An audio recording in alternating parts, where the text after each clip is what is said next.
hoy quiero compartir contigo una historia muy linda de la palabra de Dios. El libro de San Juan capítulo 5, el versículo 1 en adelante, aquí Juan nos cuenta una historia impresionante. Y quiero que prestes mucha atención. Dice así: después de estas cosas había una fiesta de los judíos y Jesús subió para Jerusalén. Y hay en Jerusalén, cerca de la puerta de las ovejas, un estanque que en hebreo se llama Betesda. Quiero que prestes mucha atención a ese nombre. Solo que este lugar es como un hospital que tiene 5 puertas. En estos había una multitud de enfermos. Solo que aquí se dio el trabajo de poder clasificar, de poder dividir a los enfermos que estaban aquí en este estanque. Estos enfermos eran ciegos, cojos y paralíticos.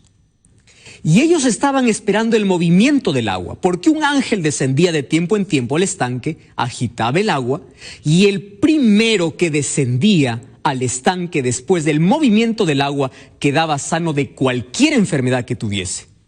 Ahí había un hombre que hacía 38 años que estaba enfermo.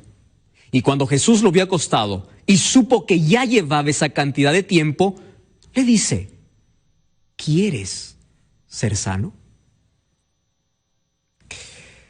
Quiero que imagines conmigo un día muy caluroso. En un día de mucho calor, lo que uno más quiere es estar cerca a una piscina o estar en el agua. Pero en un día de mucho calor, nadie quisiera estar cerca de este estanque, que por cierto tiene un nombre peculiar: Betesda. Betesda significa casa de misericordia, o casa a donde recurren a buscar un milagro. Eso es Betesda. Todos los hospitales en el mundo se caracterizan por tener siempre los mejores médicos. Cuando alguien te recomienda, cuando estás enfermo, anda a tal hospital o anda a tal clínica, no solamente te dicen el nombre del hospital, también te dice los médicos que allí atienden, porque tienen la fama de poder curar siempre con la medicina que ellos dan. Solo que este hospital era muy curioso, porque este hospital albergaba una cantidad enorme de enfermos. ¿Y sabes cuál era lo curioso de ese hospital? Que no tenía médicos, ¿sí? No tenía médicos. Alguien había levantado ahí un pabellón y había 5 puertas. Y ahí en esas 5 puertas, en medio estaba un estanque, agua estancada. Y todos los que estaban allí tenían características impresionantes. Número 1, era gente que ya había perdido toda esperanza en cualquier médico. Era gente que su última esperanza era ese lugar. Era la última esperanza, lo único que les quedaba en la vida. Era gente decepcionada. Era gente desahuciada. Era gente que a lo único que se aferraban era a una creencia. ¿Y cuál era la creencia? Supuestamente, alguien les dijo que cuando se agitaba el agua, descendía un ángel. Yo no sé quién inventó semejante mentira, pero es impresionante que cuando alguien levanta una mentira, hay muchas personas que obedecen esa mentira. Hoy en día se levantan muchos falsos cristos, muchas profecías, entre comillas, diciendo cosas que vendrán sobre el mundo. Y es impresionante ver cómo gente le sigue. Hay gente aferrada a algo en la vida. Hay gente que se aferra a cualquier cosa menos a Dios en la vida. Y alguien inventó este cuento de que un ángel descendía del cielo y movía las aguas, y el primero que se metía a las aguas era curado. Pero eso solamente era una tradición. Una tradición. Eso no era verdad. Era un fenómeno natural que el agua se pueda mover de tiempo en tiempo. Pero quiero que veas, ahí estaba mucha gente que depositaba su esperanza en un agua estancada. Querido, ¿Cuántos años de tu vida has depositado tu esperanza en tradiciones mentirosas? ¿Cuántos años de tu vida has esperado que ocurra un milagro en ti y no ha ocurrido? Porque estás confiando en un estanque, estás confiando en un agua quieta, no estás confiando en el agua de vida que es Cristo Jesús. Ahora quiero que imagines conmigo un día en Bethesda. Vamos a llegar muy cerca al hogar. Vamos a escuchar primero. Vamos a escuchar, ¿qué te parece? Y allí vamos a escuchar en Bethesda gemidos, lamentos, gente sin esperanza, conversaciones entre lágrimas, un ay por un lado, un ay por el otro lado, alguien que se está muriendo, alguien que está dando su último suspiro, alguien en agonía. Ahora, ¿qué te parece si vamos a oler Bethesda? Bethesda no es un lugar limpio, no, querido. Es un lugar abandonado, donde hay gente solitaria, donde los familiares se cansaron, donde los amigos allí los dejaron por misericordia y por compasión, y allí los dejan morir a su suerte. Todos ahí estaban paralíticos, estaban allí ciegos, estaban allí cojos, estaban allí personas sin esperanza, esperando tal vez que un milagro ocurriese en su vida. Ahora, ¿te imaginas ese lugar? Era pestilente.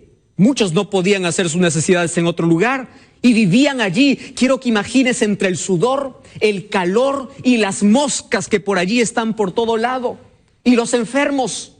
Mientras tanto, alguien avisaba, el agua se está moviendo. Y allí todos, no importaba qué ocurriese, se atropellaban, no importa, y corrían para ser el primero en meterse al agua.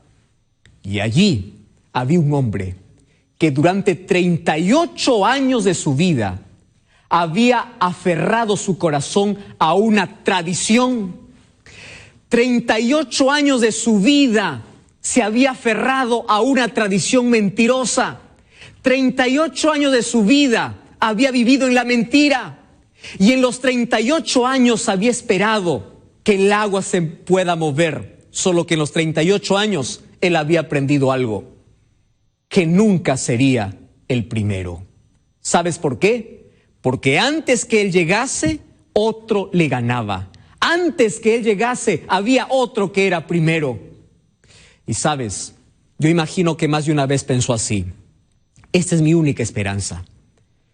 Tengo dos opciones: o morir en mi casa o morir cerca de la vida. Muchas personas murieron tan cerca de aquel estanque. Muchas personas. Y él dijo, entre morir en mi casa, ¿quién me va a ver? Todos me han abandonado, no tengo amigos. Entre morir allá o morir acá, yo prefiero morir en mi tradición. Y es allí donde Jesús se acerca. Un día allí en Jerusalén. Él pudo haber estado en otro lugar que no sea pestilente, pero Jesús llegó hasta ese lugar para ver el caso más extremo de Bethesda. ¿Sabes por qué? Porque Jesús conoce tu situación. Jesús sabe dónde has depositado tu esperanza y Jesús quiere liberarte de allí. Y se acerca a este hombre y le hace una pregunta, quizá la pregunta más importante de todos los tiempos, quizá la pregunta que Jesús quiere hacerte esta noche a ti. Y la pregunta parece absurda, a veces parece tonta, y dice, ¿quieres ser sano? Yo quiero imaginar por un momento los ojos del paralítico. 38 años de mi vida estoy aquí, en la soledad, estoy muriéndome cada día, estoy esperando ser sano, y ahora alguien viene y me pregunta, ¿quieres ser sano? Si eso es lo que más anhelo en mi vida, eso es lo que más quiero en mi corazón. Pero sabes, hay algo que Jesús sabe y tú debes entender. La curación y la salvación es un asunto de elección. ¿Quieres para repetirte? La curación y la salvación es un asunto de elección. Hay muchas personas que eligen morir antes que vivir. Hay muchas personas que se sienten presas en la vida de vicios, presas de cosas que le tienen atados a esta vida. Y allí viene Jesús y le dice, ven, yo quiero libertarte. Y parece que la puerta de la cárcel se abre. Y cuando se abre, las personas prefieren seguir en la comodidad de la esclavitud que en la libertad por Jesús. Hay mucha gente que prefiere la esclavitud que la libertad. Hay mucha gente que prefiere la muerte que la vida. Aunque la vida esté delante de sus ojos, ellos dicen, yo prefiero seguir muriendo. Es por eso que Jesús, antes de hacer el milagro, le dice, ¿tú realmente quieres o estás acostumbrado a morir así? ¿O estás acostumbrado a esperar en tu tradición? ¿Tú quieres que yo te sane? Jesús no podrá hacer nada en tu vida a menos que tú no le permitas. Por eso te dio libertad para poder elegir. Yo quedé sorprendido. Sabes, hay muchas personas que prefieren y eligen la muerte antes que la vida. Yo aquí vi cómo algunas personas, por ejemplo, los que sufren de anorexia y bulimia, yo copié aquí algunos versos de personas que dicen así: quiero morir y lo único que más quiero es o volver a los 40 kilos, perder de peso o morir. No aguanto más los 50 kilos que tengo. Otra persona escribía así: maldita comida, parece droga, odio engordar, odio la comida, prefiero quedar siendo un esqueleto de rabia, prefiero la muerte antes que comer. Es un asunto de elección. Otra persona escribía así: ya quedé 8 días sin comer nada y no quiero dejar esta linda ilusión que tengo. Más una semana de fracaso, más una semana de lágrimas, más cortes en mi piel, una nueva tentativa de suicidio, pero fracasé también. No sirvo ni para matarme. Pero no crean que somos dolientes, somos felices y no insistan en convencernos. Hay muchas personas que deciden la muerte antes que la vida. Prefieren estar en la comodidad de su vicio antes que elegir a Jesús para que pueda libertarlos. Y querido, esta noche tú debes tomar una decisión y esa decisión tiene que llevarte a una elección. Ahora, en la vida nosotros siempre tomamos decisiones y esta noche debes tomar 3 decisiones. Primera decisión: tú debes elegir superar tu pasado. ¿No ves que tu pasado te encadena? ¿No ves que tu pasado te ata a una estaca en la vida y no te deja ser feliz? En el libro de Salmos, el capítulo 42, el versículo 5 dice así: ¿por qué te abates, oh alma mía? ¿Y por qué te turbas dentro de mí? Y el versículo 4 dice: yo me acuerdo de estas cosas. Es decir, David dice, no es posible que yo pueda vivir atado al pasado. El pasado se ha hecho para superarlo. Y el momento que tú lo superas es el momento cuando tú das un punto final y dices, ahora decido superar el pasado. No más remordimiento. Al diablo, al enemigo de Dios, le interesa que tú vivas en el pasado. Porque cuando vives en el pasado, no puedes disfrutar tu presente y arruinas tu futuro. Es por eso que Pablo decía, olvido lo que queda atrás y me extiendo a lo que está adelante. Hay muchas personas que no duermen porque en su corazón hay resentimiento que les está destruyendo. Quieren vengarse de todos aquellos que les hicieron daño. Quieren vengarse y dice, no voy a parar hasta verlo sufrir esa persona. Querido, eso te está perjudicando. Eso te está dañando la salud física, mental. Deja todo eso en las manos de Dios. Sé libre de tu pasado. Y esta noche tú puedes elegir ser libre del pasado. ¿Has entendido? Hoy vas a decir, dejo mi pasado en su lugar, porque todo lo puedo en Cristo que me fortalece. Hoy decido dejar mi pasado. Y cuando el diablo me haga recordar mi pasado, yo le haré recordar su futuro. ¿Por qué? Porque mi pasado voy a dejar en las manos de Dios.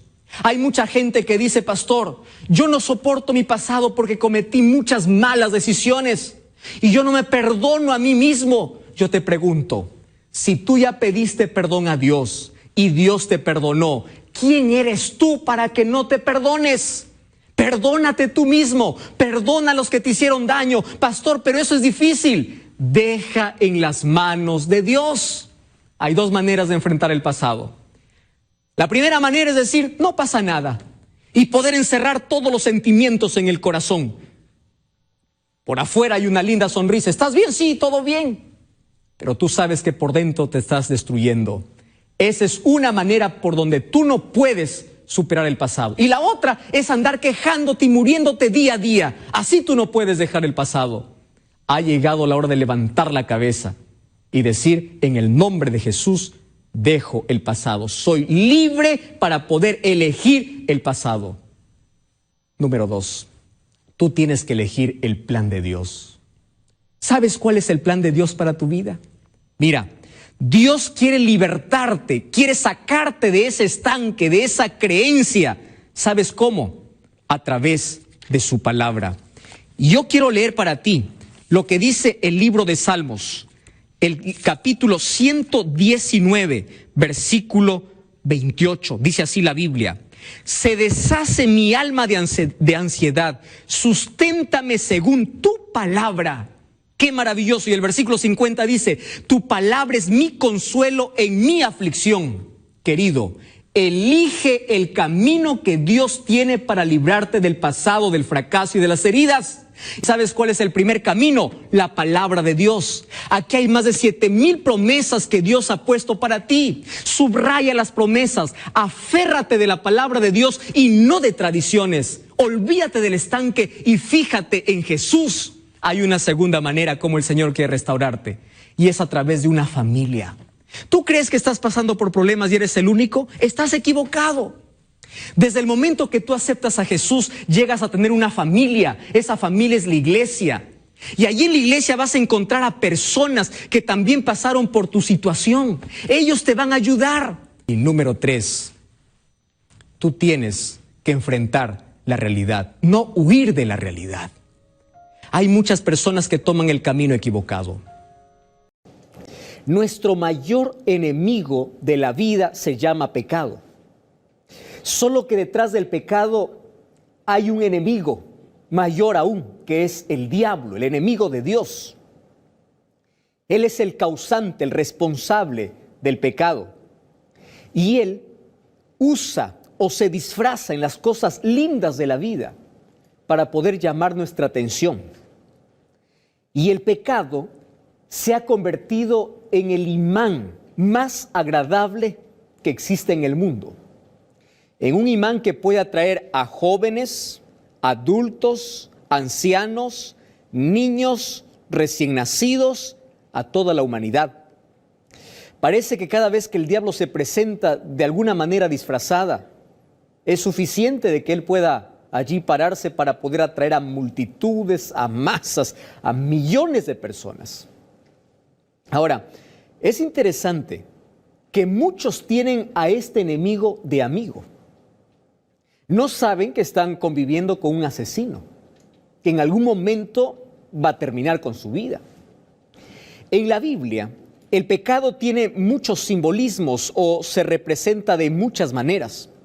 Estoy recordando en este momento que allí en el Antiguo y en el Nuevo Testamento, una manera de representar el pecado es a través de una enfermedad incurable.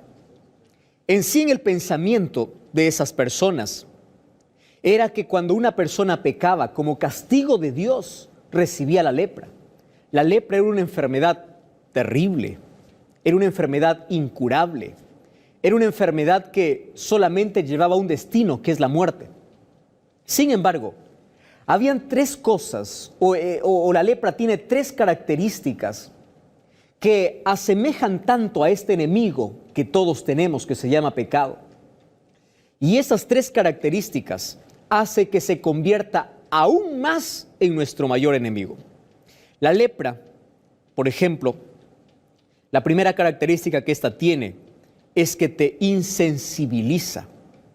Quiere decir que llega un momento en que tú pierdes la conciencia, pierdes el sentir, pierdes. ¿Qué cosa perdía un leproso? Un leproso perdía el dolor, ya no le llegaba un momento en que la carne se caía de su cuerpo y esa persona no se daba cuenta. Esa persona moría, se caía a pedazos en la vida y perdía la sensibilidad. ¿Tú sabes que hay muchas personas que ya perdieron la sensibilidad? Ya perdieron todo tipo de sentimiento agradable. ¿Tú sabes que hay muchas personas que perdieron ese sentido especial, perdieron la noción, la conciencia de lo que es equivocado y de lo que es correcto. Hay personas ya insensibles. Entonces es una característica de la lepra. La segunda es que la lepra deformaba a la persona. Sí, porque llega un momento en que no solamente hacía que la persona esté cada vez más delgada o porque ya no podía nutrirse bien con lo que comía, deformaba a la persona, desfiguraba a la persona. Y es curioso que el pecado hoy llega a desfigurar a cualquier ser humano. Conozco personas educadas, personas con una capacidad interesante, personas inteligentes, personas que son la admiración de muchas otras personas, siendo consumidos y acabados por el pecado. Conocí a un doctor, a un abogado. Este hombre era un hombre muy brillante. Tenía allí un consultorio, tenía una oficina en el centro de la ciudad. Y allí la gente, para poder solicitarle sus servicios, estaba allí parada 1 hora, 2 horas, incluso se hacía alguna fila para poder conversar. Él tenía sus horarios y la gente le buscaba porque él era un brillante hombre. Él no perdía un juicio, no perdía un caso, brillante abogado. Sin embargo, a las 6 de la tarde, cuando cerraba allí su oficina, él se iba para divertirse un poco, esa diversión entre comillas, y luego allí se iba a un bar para poder beber alcohol. Toda la noche, 2, 3 de la mañana, ese hombre de terno, de corbata, de camisa blanca y limpia, de ropa fina, ese hombre brillante, ese hombre capaz, tú podías verlo a las 2, 3 de la mañana, tirado por una calle, allí con alcohol, lleno de alcohol, alcoholizado. ¿Cómo el pecado puede deformar a un ser humano? Y la tercera característica es que la lepra llevaba a la muerte, igual que el pecado. Solo que hoy te quiero hablar de ese destructor, cómo intenta ser nuestro amigo. Intenta engañarnos, porque detrás de ello está el diablo. El diablo es el mentiroso, es el estafador. La Biblia dice que desde el principio él miente. Él es el padre de la mentira. Ahora, ¿cómo lo consigue? Mira, vamos a abrir el libro de Santiago capítulo 1. Santiago capítulo 1.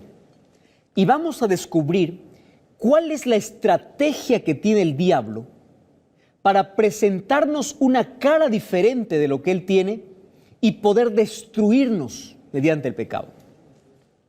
Ahí en el versículo 14 dice así: cada uno es tentado conforme a su propia concupiscencia. ¿Qué cosa significa concupiscencia en la Biblia? Concupiscencia significa deseo. Entonces aquí está diciendo, cada persona tiene un deseo diferente.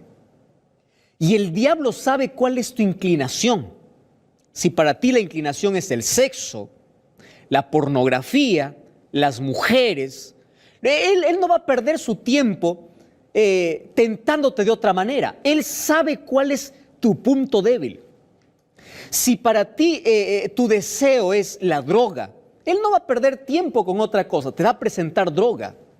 Si tu deseo es experimentar emociones nuevas, correr tras nuevas sensaciones, él no va a perder tiempo en otra cosa, te va a mostrar aquello que te llena de emociones momentáneas. Entonces la Biblia dice, cada uno es tentado conforme a su propio deseo. Ahora, hay 2 palabras que me impresionan tanto en este versículo. ¿Y sabes cuáles son esas 2 palabras? Dice, conforme a su deseo es atraído y es seducido. Ahora vamos a conversar aquí. Mira la estrategia maligna. Es por eso que este es nuestro peor enemigo, porque no nos damos cuenta, porque podemos convivir con el pecado. El pecado nos puede esclavizar, nos puede quitar la libertad, nos puede estar matando y nosotros estamos felices. Porque el diablo aprovecha y sabe cuál es nuestra inclinación. sabe cuál es nuestro deseo y hace dos cosas: atrae y seduce. Bueno, ¿cuál es tu máxima atracción que tienes en la vida? No lo sé, cada uno es atraído por diferentes cosas, diferentes formas. Pero ¿qué cosa es lo que más te atrae en la vida? Mira, aquello que te atrae en la vida, aquello a lo cual tú te inclinas, el diablo se disfraza con la mejor cara, con la más bonita, para que pueda robar tu atención. Y cuando tú llegas hasta donde él está, una vez que fuiste atraído, dice, él te seduce.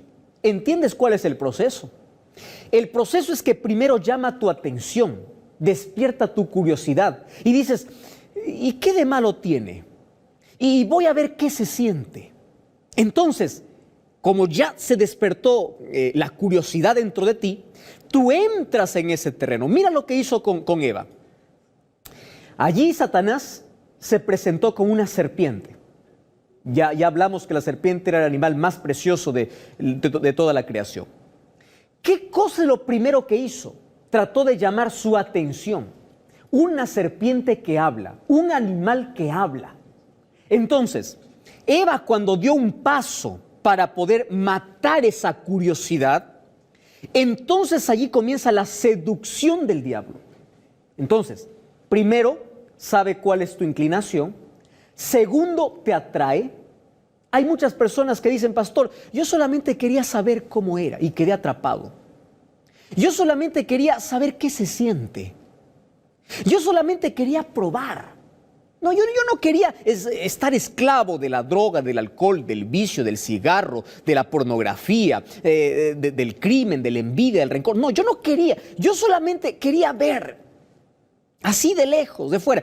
Ahora, cuando el ser humano da un paso en dirección al terreno del enemigo, no hay manera de poder retroceder. El diablo conoce su terreno. Él sabe cómo. Cuando tú das un paso hacia su terreno, él sabe ya que tú vas a caer.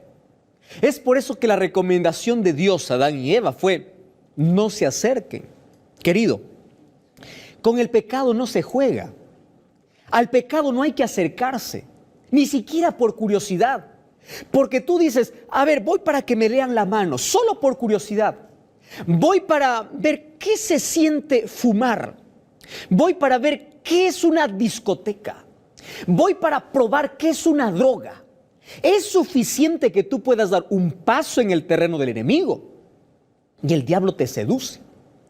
No existe mayor seductor en el mundo que el diablo. Ya sabes de qué estoy hablando. ¿Quién es un seductor?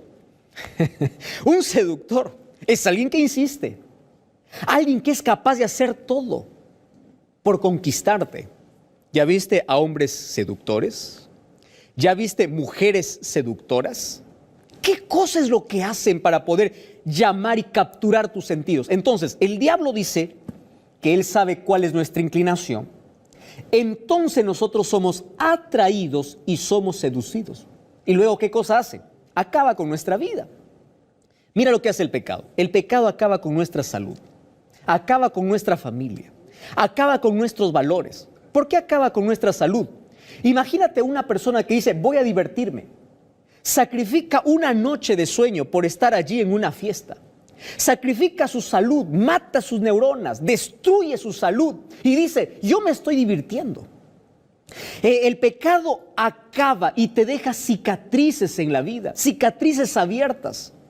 El pecado roba tu libertad. Muchas personas piensan que son libres, pero están esclavizadas. Están allí metidas en una trampa. Finalmente, el pecado te mata. Ahora, yo quiero hablarte de un asunto muy serio. Hay muchas personas que llaman pecado a matar, a asesinar, a hacer daño a la gente. Y personas que dicen, no, yo no cometo pecado. Porque los pecados que yo tengo son pequeñísimos, son chiquitos, son insignificantes. Eso no me puede destruir. Querido, hoy te quiero mencionar que la Biblia dice para tener mayor cuidado con aquellos pecados que nosotros hemos aprendido a categorizar, porque nosotros hemos aprendido a eso, ¿verdad? Este es pecado grande, este es pecado pequeño. Quien mata con un puñal merece la cárcel. Quien mata con una palabra, pues todos matamos y no merece nada. Todo el mundo mata, entonces, ¿cuál es el problema? Que es una mentira. Eso es insignificante. Ahora, mira, la Biblia dice en el libro de Eclesiastés, capítulo 10, versículo 1. Mira lo que dice.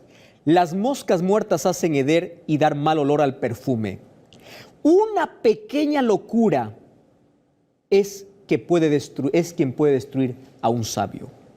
Una pequeña locura, un pequeño pecado, un pequeño agujero puede hundir un navío. Pequeño.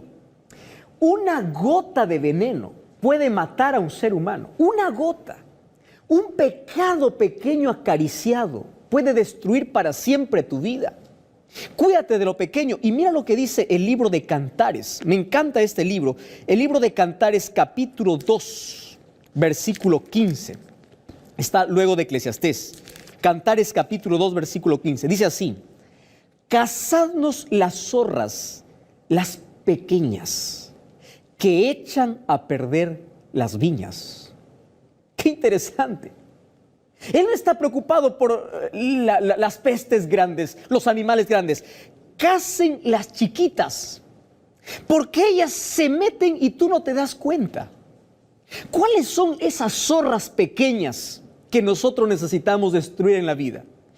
La primera vez que menciona la palabra zorras aquí en la Biblia, encuentro a Sansón cuando quiere vengarse de sus enemigos o cuando quiere pagar a sus enemigos. Dice que va al campo y caza 300 zorras, es decir, él lo hizo por venganza. Entonces, la venganza puede ser una zorra, puede ser un pecado, puede ser un destructor.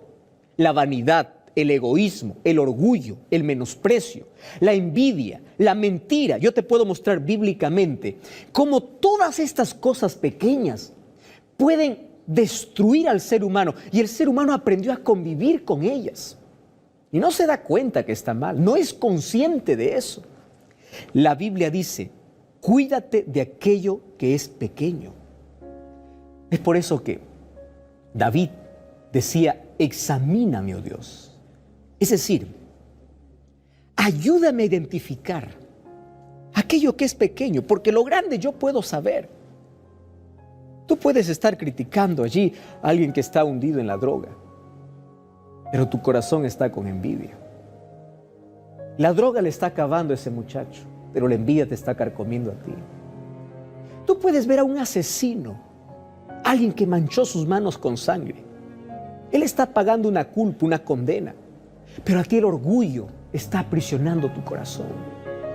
Ahora, mira lo que dice la Biblia en el libro de Salmos, capítulo 19, versículo 12. Este es un texto de oro, maravilloso. Salmos 19, 12 dice: ¿quién podrá entender sus propios errores? ¿Y sabes qué dice David? Señor, líbrame de los que me son ocultos.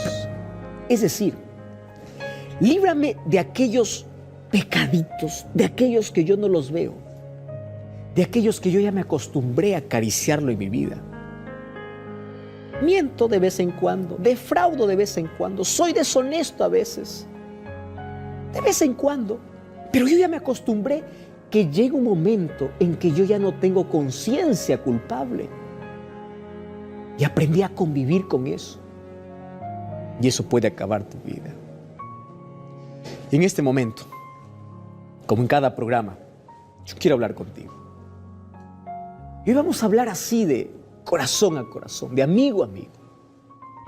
Todos los seres humanos tenemos esas zorras pequeñas, tenemos esos pecados pequeños, aquellos que parecen inofensivos, pero que el diablo ha logrado tener un espacio en el corazón, un clavo pequeño, algo insignificante, pero es suficiente como para poder destruir nuestra vida. Entonces, en este momento, vamos a pedir a Dios que nos examine, que abra nuestros ojos, que nos haga ver aquello que está impidiendo nuestro crecimiento. aquello que nos está separando de Dios. ¿Cuáles son aquellos pecados acariciados que tienes? Aquellos que nadie los ve, aquellos que solamente tú conoces, aquellos pensamientos promiscuos que tienes, aquellas inclinaciones que nadie conoce, aquello que está escondido en tu cerebro y nadie más puede conocer sino solamente tú. Aquellos pensamientos suicidas o homicidas, aquellos pecados tienes que abandonarlos ahora y pide a Jesús que Él pueda ayudarte. ¿Quieres orar conmigo? Querido Dios, tú eres la única medicina para todos mis problemas. En este momento quiero que puedas ayudarnos a identificar aquellas pequeñas cosas que nosotros llamamos, pero sin embargo son tan destructoras que pueden llevarnos a la muerte. Queremos que Jesús pueda entrar en nuestro corazón y pueda limpiarnos de todo pecado. Queremos arrepentirnos y abandonar aquellas cosas para ser libres en Cristo Jesús. En el nombre de Jesús te pedimos. Amén. Hoy te quiero invitar, como siempre, para que puedas buscar una iglesia adventista del séptimo día.